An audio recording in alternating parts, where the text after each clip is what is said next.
আজকের রেসিপি হচ্ছে চানা ডাল। তো আমি যেভাবে বানাই সেভাবে আপনাদের সাথে শেয়ার করছি।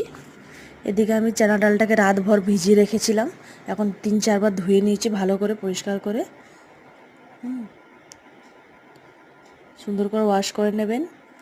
এদিকে আমি বয়েল বসিয়ে দিয়েছি হলুদ দিয়ে। এদিকে পেঁয়াজ টমেটো, এখানে পেঁয়াজ টমেটো কাঁচা লঙ্কা নুন হলুদ, এখানে জিরের গুঁড়ো পরিমাণ মতন দিয়েছি। আপনাদের যেটুকু লাগবে আপনারা সেটুকু দেবেন।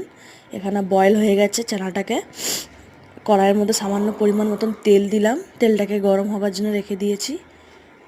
তেলটা গরম হয়ে আসলে দুটো তেজপাতা, একটা কাঁচা লঙ্কা, যে যেরকমভাবে ঝাল খায় সেরকমভাবে দেবেন। আমি এখানে একটাই কাঁচা লঙ্কা শুকনো লঙ্কা দিয়েছি, দিয়ে এটাকে ভালো করে নাড়িয়ে নিলাম। একটুখানি লঙ্কাটা ভাজা ভাজা হয়ে গেলে এর মধ্যে আমরা পেঁয়াজ দেব। তার আগে একটুখানি জিরে ফোড়নও দিয়ে দিবেন, আমি সেটা নিতে ভুলে গেছি। এখানে সামান্য পরিমাণ মতন আদা রসুনের পেস্ট, এখানে হলুদ তো দিয়ে একটু নাড়িয়ে নিলাম। এখানে জিরের গুঁড়ো আর নুনটাও দিয়ে দেবো পরিমাণ মতন, দিয়ে ভালো করে সুন্দর করে মশলাটাকে নাড়বো।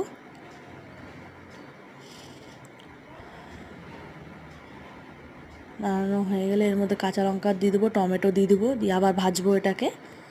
একটুখানি ভাজা ভাজা হয়ে গেলে দেখবেন নিজে একটু গন্ধ পেঁপে দিয়ে ছোলার ডালটা ঢেলে দেবো।